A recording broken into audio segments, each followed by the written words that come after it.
உங்கள் எதிரியே சொல்லுவார்ல, நீ எனக்கு கல்யாணம் பண்ணிடலாம், வேற யாருன்னா நான் பொண்ணை கல்யாணம் பண்ணி பார்த்தது உங்கள் அக்கா தான் அவஸ்தை போனேன்னு சொல்லுவார். விளையாட்டுக்கு மேடம், சிரிச்சுக்கினே நீ பேசுவாங்க. உங்கள் எதிர்க்க விளையாட்டுக்கு நீ நினச்சிக்கிறடி விஜய், அதெல்லாம் தெரியுமா? நிஜமாவே உன் மாமா தப்பா நடந்துக்கிறாரா உங்களை?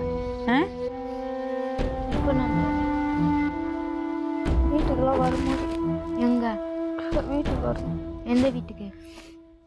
அந்த வீட்டுக்கு வரும்போது எல்லாரும் எதிர்க்குமா? நின்னா இப்போ இங்கே பிடிச்சி இது பண்ணுவார். அது என்கிட்ட சொல்லணும்ல, ஏன் சொல்ல? ஏன் சொல்ல? அந்த மாரிலாம் விளையாடவே மாட்டார் மேடம். போய் சொல்லுவாளா? ஆமாம் மேடம், எல்லாம் சொல்லி குத்தி என்கிட்ட ஒரு வாரம் வீட்டுக்கு வந்தாங்க 2-3 வாட்டி. என்கிட்ட பேசவே உள்ள. யாரு? இவங்க அம்மா, எங்கள் ஆயா எல்லாருமே. இவங்க தண்ணி தூக்கின்னு போனால் இவங்க தண்ணி தூக்கின்னு பின்னாடியே ஒரு ஆள் எங்கே என்கிட்ட பேசிட போகிறாங்கோ சொல்லிட்டு என்கிட்ட சொல்கிற போகிறாங்கோ அப்படி சொல்லிட்டு. அவள் சின்ன குழந்தை, நான் போய் சொல்லுவாளா? அவங்க சொல்லி கொடுக்குறாங்க. கேளு அவள்கிட்ட. இல்லடி, நீ நம்ப மாட்டேடி என்ன. அதனால தான் உன்கிட்ட நான் எதுவுமே சொல்ல மாட்டேன். அந்த மாரிலாம் பண்ண மாட்டார் மேடம். உன் நம்பிக்கை வீணா போகக்கூடாதுன்னு தாம்மா எனக்கும் ஆசை. வீணா போவாது மேடம், உண்மையாக தான் சொல்கிறேனே. அந்த பொண்ணு அப்படியேம்மா சொல்கிறா. போ, அவங்க எப்படி சொன்னாங்க? அவங்கள விடு, அதை பற்றி எனக்கு கவலை இல்லை. இந்த பொண்ணை பற்றி தான் எனக்கு கவலை. அப்புறம் ஏன் மேடம் என்கிட்ட வரணும் சொல்லுங்க? அதுக்கு பதில் சொல்லு. ஏன் என்கிட்ட வரணும்? எங்கள் வீட்டுக்காரர் தான் அதுமாரி பண்ணுறாருல, ஏன் என்கிட்ட வரணும்? அதுக்கு பதில் சொல்லு. ஏன் எங்கள் வீட்டுக்காரர்கிட்ட போய் அழுகணும்? அப்படி அழுதாளா? அழுதியா? நீ சொல்லுவதானே நான் மாமா கிட்ட சொன்னேன். சொல்லினே ஏன் அழுத சொல்லு. அது நீ சொல்லாமல் இருந்திருக்கலாம்ல. நான் சொல்லவே இல்லை மாமா கிட்ட, நீ சொல்லுவதானே நான் சொன்னேன்.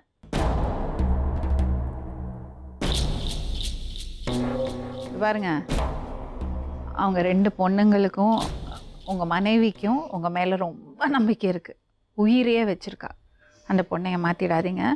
அந்த பொண்ணுக்கு நீங்கள் அண்ணன் மாதிரி, அண்ணன் ஸ்தானத்தில் தான் உங்களை பார்க்குறா. நீங்கள் விளையாட்டுக்கு கூட நான் கல்யாணம் பண்ணிக்கிறேன் எல்லாம் சொல்கிறது கூட அவளுக்கு பிடிக்கல. தனியாக கூட சொல்ல மாட்டார் மேடம். நீ உடனே வராதே சப்போர்ட்டுக்கு. நான் பேசுகிறேன் அந்த தம்பிகிட்ட. இந்த தம்பியை நான் தப்பாகவே சொல்லலை, சரியா? அதனால் விளையாட்டுக்கு கூட அந்த பொண்ணுகிட்ட அப்படி பேசாதீங்க. அப்புறம் நம்ம ஓன் தங்கச்சி, நம்ம கூட பிறந்த தங்கச்சியே மேலெல்லாம் கையை வச்சு நம்ம பேச மாட்டோம் தம்பி. அந்த பழக்கம் வேண்டாம், சரியா? நீங்கள் மனசில் எதுவும் வச்சுட்டு நீங்கள் பண்ணலை. உங்கள் ஒய்ஃப் அதுதான் சொல்கிறாங்க, என் புருஷன் மேலே எனக்கு 100% நம்பிக்கை இருக்குது, அவர் நல்லவர்ன்னு. ஆனால் அந்த பொண்ணுக்கு அது அன்கம்ஃபர்டபுளாக இருக்குது. ஏன்னா நீங்கள் கூட பிறந்த தங்கச்சி ஆனால் கூட நம்ம தொட்டு பேசுறது நம்ம கலாச்சாரம் கிடையாது. உங்களுக்கு கூட பிறந்த 3 அக்கா இருக்காங்கல்ல? 3 தங்கச்சி மேடம். தங்கச்சி, அப்புறம் அதே மாதிரி இது 4வது தங்கச்சி. உங்கள் ஒய்ஃப் உங்களை 100% நம்புறா. கடவுளே சொன்னால் கூட உங்களுக்கு எதிராக யோசிக்க மாட்டா. அதை நல்லா வச்சு பார்த்துங்க. 3 பசங்க இருக்காங்க, நல்லா பார்த்துங்க. ஓகே? சரிங்க. இது பாரு, யார் இருந்தாலும் மேலே கையை வைக்க விடாது. அது உனக்கு பிடிக்கலன்னா பிடிக்கல சொல்லு. பேர் என்ன பண்ணுறீங்க? என்ன வேலை பண்ணுறீங்க? என்ன பிரச்சனைங்க? ஃபஸ்ட்டு சின்ன வயசுலேயே நாங்கள் லவ் பண்ணி மேரேஜ் பண்ணிடணும் மேடம். நீங்களா? உங்களுக்கு பிடிக்கலப்பா, ஓடி போய் தான் கல்யாணம் பண்ணிக்கணும். அப்போ ஏஜ் கம்மியாக தான் இருந்துச்சு அவங்க ஒய்ஃபு. எனக்கு 21 வயசு. அப்போ நல்லா தான் போயிருந்துச்சு மேடம். ஒரு 9.5 வருஷம் நல்லா தான் போயிருந்துச்சு குடும்பம். நான் கோர வீட்டில் தான் இருக்கிறது. ஆனால் இது வரைக்கும் என் பொண்டாட்டி வேலை கடை அனுப்புனதில்லை. ஒரு வேலை கடை நான் தொட்டுக்கிறதுக்கு எல்லாம் சாப்பாடு போட்டதும் இல்லை. என் பையனை சின்ன வயசுலேருந்து என் பையன் என் பக்கத்தில் தான் படுப்பேன். என் பையனை பெத்தப்ப கடை, இவங்க அப்பா அம்மா யாருமே வரல என் பையனை பார்க்குறதுக்கு கடை. ஆப்ரேஷன் பண்ணதுலேருந்து என் பொண்டாட்டி பண்ண துணியோடு மொத்தம் துவைச்சது நான் ரோட்டில் உட்காந்து துவைச்சதெல்லாம் நான் தான் மேடம். 9 வருஷத்தில் நான் கொளுத்து வேலை செஞ்சும்போது ஒரு பில்டிங் 13 சதுரம் ஒரு பில்டிங் தனியாக வேலை வந்துச்சு. நானே ஆளுங்களை வச்சு சரி, நான் தான் மேஸ்திரி மாதிரி. அப்போ அந்த வீட்டு ஓனரும் நான் போய் வேலை செய்யும்போது இவங்க பழக்கமாகிடுச்சு. ஒரு 1.5 வருஷமாக நாங்கள் நல்லா தான், அவங்க வீட்டில் இருக்கிறவங்க அப்பா, அவங்க அம்மா, அவங்க 2 தங்கச்சிங்க எல்லோரும் எங்கள் சொந்த ஃபேமிலி மாதிரி இருந்தோம் மேடம். ஒரு நாள் நைட்டு திடீர்னு என் பொண்டாட்டி செல்லுக்கு மெசேஜ் வந்துச்சு மேடம். அதோட நான் ஒரு வாட்டி சண்டை போட்டேன் மேடம். என் ஒய்ஃப் 2 அடி அடித்தேன் மேடம். அப்புறம் என் மேலே சந்தேகப்படாது, நான் சந்தேகம் எதுவும் பண்ணல அப்படின்ட்டு நான் பாட்டுக்கு சைலண்ட்டாக இருந்துட்டேன். சைலண்ட்டாக இருந்த உடனே வீட்டில் இருக்க சின்ன சின்ன கஷ்டம், ஒரு சங்கத்தில் வந்து 15,000 காசு வாங்கிருந்துச்சு, ஒரு இடத்துல வந்து 10,000. ஆனால் நான் சம்பாதிச்ச காசெல்லாம் ஒரு நாள் கூலி அண்ணா எடுத்துன்னு போய் என் ஒய்ஃபு கிட்ட தான் கொடுப்பேன். காலையில் பஸ் ஃபேர் கிட்ட என் ஒய்ஃபு கிட்ட தான் வாங்கிட்டு போவேன். நான் வாரத்தில் 2 நாள் 3 நாள் குடிப்பேன் மேடம். ஆனால் என் பொண்டாட்டி வந்து சாப்பாடு செய்ய சொன்னாலும் செய்வேன், சமைக்க சொன்னாலும் சமைப்பேன். நான் எல்லாம் செய்து ஒன்று யார் எல்லாம் செய்ய சொன்னாங்க, ஒழுங்காக வச்சுன்னு கொடுத்தனும் பண்ணி, இது பிரச்சனை இல்லாத சந்தேகப்படாத வச்சுன்னு மேடம் கொடுத்தனும். சந்தேகமெல்லாம் பண்ணல மேடம். அவங்க வந்து ஃபஸ்ட்டு இவங்க பிளான் பண்ணி தான் மேடம் 2 வாட்டி 3 வாட்டி போயிடுச்சு மேடம். நான் போய் ஆளுங்களை கூட்டின்னு போய் கார் எடுத்துன்னு போய் கூட்டின்னு வரணும். நான் தனியாக பேசுகிறேன், இவங்க வந்து சண்டை போடுவாங்க, எங்கள் மாமியார் மாமனார். ஆளுங்க 4 பேர் 5 பேர் கூட்டின்னு போனேன். எங்கள் ஊர்லேருந்து பன்னூர்லேருந்து சோழவரம் கூட்டின்னு போனோம். அங்கே போய் கூட்டின்னு வந்தோடனே லாஸ்ட்டில் வீட்டை விட்டு போகிறதுக்கு 3 மாதம் முன்னாடி வந்து ஒன்று எனக்கு பிடிக்கலன்னு சொல்லியிருந்துச்சு. நான் அப்போ எங்கள் உம்முன்னு இருந்தேன். கடைசியில் வந்து என்கிட்ட வந்து தப்பான முறையில் இது பண்ணுறாங்கன்னு எங்கள் சித்திக்கிட்ட, எங்கள் அம்மா கிட்ட, எங்கள் சித்தப்பா கிட்ட எல்லாம் சொல்லி என்னை வந்து அசிங்கப்படுத்திட்டா. அப்புறம் எனக்கு உடம்பு சரியில்லாத போது அது கூட என் பக்கத்தில் படுக்கிறான்னு சொல்லி என்னை அசிங்கப்படுத்திட்டு போயிட்டேன் மேடம். கரெக்டாக போகிற அன்றைக்கி மழை பெஞ்சுன்னு இருக்குது, வீடு லைட்டாக விழுவுது, ஊரில் நடக்க முடியல மேடம்.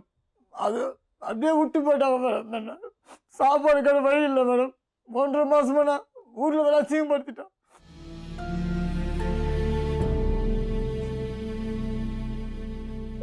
ஃபோன் எடுக்க மாட்டாங்க.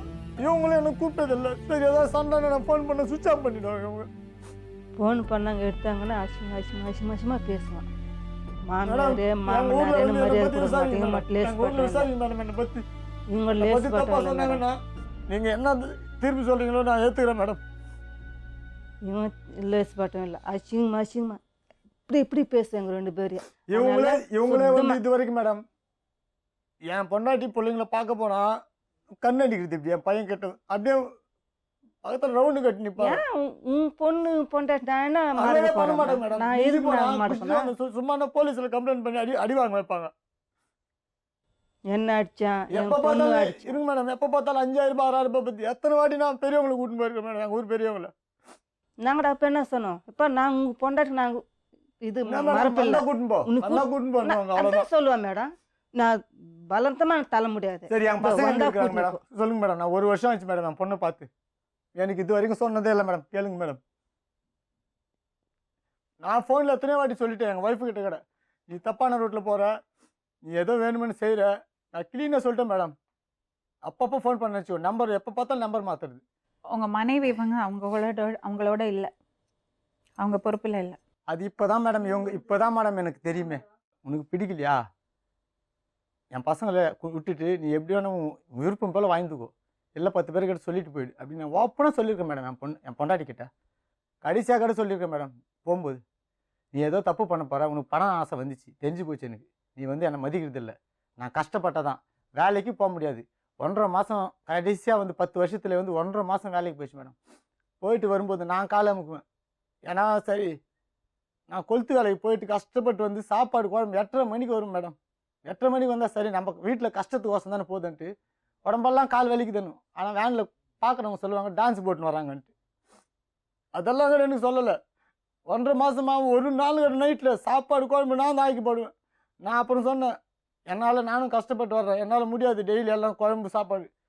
நான் செஞ்சுக்குவேன், போ, நான் போனால் அதே கம்பெனி தான் போவேன், என்ன தான் போவேன் அப்படின்னு நான் சொல்லுவேன். நீ சரி 8:30 மணிக்கு வந்து சாப்பாடு செய்கிற, 10 மணி ஆகிடும் நீ சாப்பாடு செய்யறதுக்கு. பசங்க சின்ன பசங்க 10 மணிக்கு சாப்பிடுவாங்களே டெய்லி அப்படின்னு கேட்பேன் மேடம். அதுலேருந்து மூஞ்சி சைலண்ட்டாக வச்சுன்னு ஒரு 3 மாதமாக அப்படியே சைலண்ட்டாக இருக்கும். அப்போ நான் கூப்பிட்டு பேசுவேன், உனக்கு என்ன பிரச்சனை, எதுக்கு நீ சோகமாக இருக்கிற, சரி ஏதாவது கஷ்டமா என்ன வாயை திறந்து சொல்லன்னா கம்முன்னு இருக்கும்.